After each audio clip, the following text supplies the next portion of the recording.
Hello good morning नमस्ते सबैजनालाई। सबैजना सन्चै आरामै हुनुहुन्छ होला। म पनि एकदमै ठिक छु। यो चाहिँ मेरो गाउँ हो होइन, यो सायद मेरो माथिल्लो गाउँ हो। यो गाउँ चाहिँ तल्लो गाउँ हो होइन। यहाँदेखि चाहिँ यो पल्लोपट्टि सायद काँडा गाउँ हो। त्यसपछि म आज चाहिँ माथि लेकतिर जान लागेको छु। थोरै इन्डियादेखि स्याउहरू ल्याएको थिएँ, स्याउहरू लगाउनु छ। लेकको बाटो जाँदाखेरि चाहिँ यसरी जङ्गलको बाटो जानुपर्छ है, उकालो उरालो गर्दै तल यसरी जाने।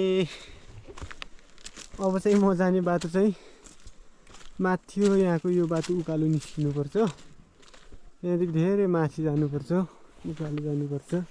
दाजु नमस्ते। यहाँ चाहिँ दाइहरूले घर बनाउने काठो लग्दै हुनुहुन्छ होइन। गाउँघरमा यही त हो, दुःख छ, के गर्ने र। उकाली उराली गर्दै दिन रात वर्ष बितेको थाहा हुन्न। अब हामी सानो बच्चाहरू नै यत्रो भइसक्यौँ, अब बिहे गरेर छोराछोरी नै भइसक्यो। छोराछोरीहरू नै अब बोल्ने समय भइसक्यो, अब छोरा नै दौडिन लागिसक्यो। अब के गर्ने र होइन, यस्तै छ। यहाँ चाहिँ बर्खायाममा अलि जोखिम हुन्छ। विद्यार्थी सबैजना आवत जावत गर्ने बाटो। हाम्रो माथि लेकमा चाहिँ लावाङ भन्ने एउटा गाउँ छ, धेरै राम्रो ठाउँ छ त्यो चाहिँ। यहाँ खारबाङ गाउँको लागि चाहिँ धेरै राम्रो ठाउँ छ त्यहाँ चाहिँ। र उब्जनीको हिसाबले कुरा गर्नुपर्दा पनि धेरै राम्रो हुन्छ त्यहाँ चाहिँ। आलुहरू भइगयो, मकैहरू भइगयो, स्याउहरू अहिले चाहिँ धेरै मात्रामा लगाउनु भएको छ माथि लेकमा। मैले पनि लगिरहेको छु। अनि मेरो भाइ एकजना गइसकेको छ, उसले पनि स्याउ रोप्न गइसकेको छ अहिले।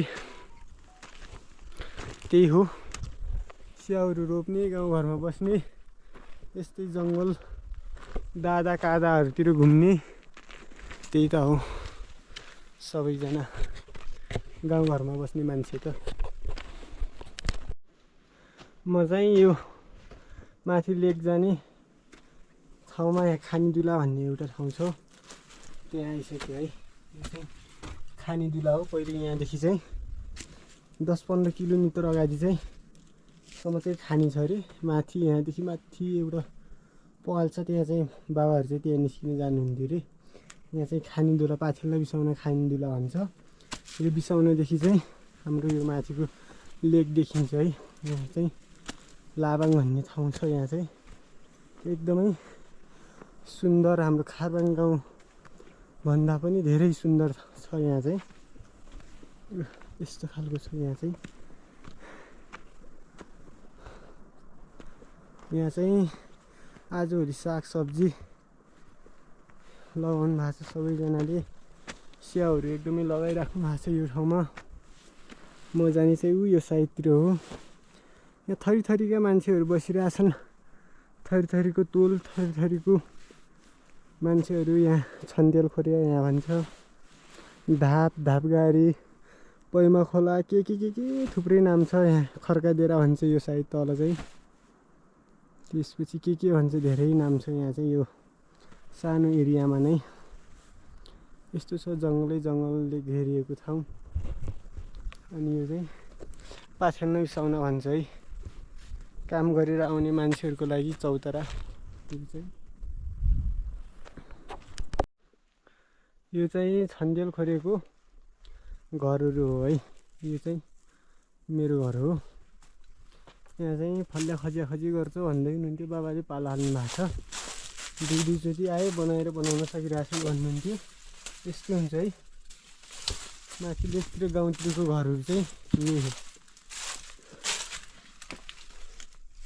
लोकल घर चाहिँ, यही हो है गाउँको एकदमै। यो चाहिँ लोकल घर हो। यहाँ चाहिँ धारा छ, तर पानी आइरहेको छैन अहिले चाहिँ। यही जङ्गलकै छेउमा छ घर चाहिँ। त्यसपछि यो गोठ चाहिँ यही घर बनाउँदाखेरि, यो भर्खरै बनाएको हो। यो अहिले घर बनाउँदाखेरि बनाएको गोठ।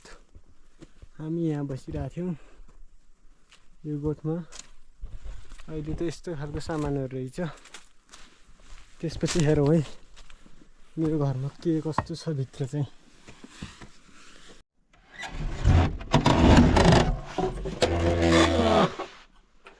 यो हो मेरो घर। यो चाहिँ आलु हो।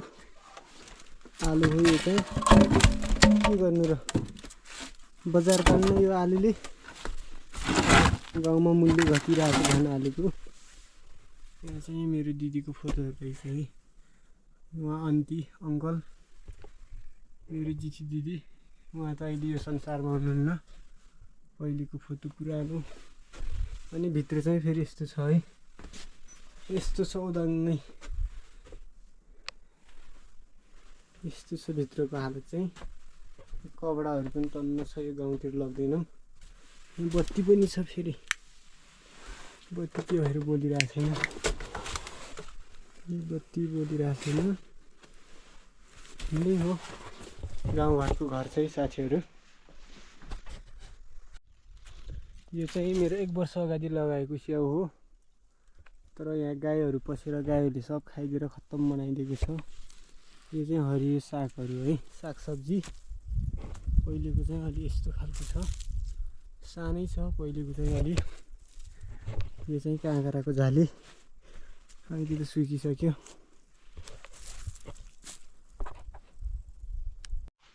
ल मैले चाहिँ स्याउ पनि रोपिसकेँ है।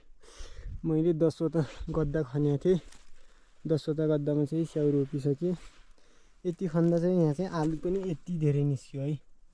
सायद यो खेतमा चाहिँ खन्दाखेरि चाहिँ धेरै त होइन, 2 दोगा जति चाहिँ निस्किन्छ होला। के गर्ने, आलुको भ्यालु छैन, मूल्य पनि छैन बजारमा। महिना वर्षमा चाहिँ मूल्यहरू बद्याबदी गरिरहेछ। के गर्नु, हाम्रो आलुको त झन् घटिरहेछ।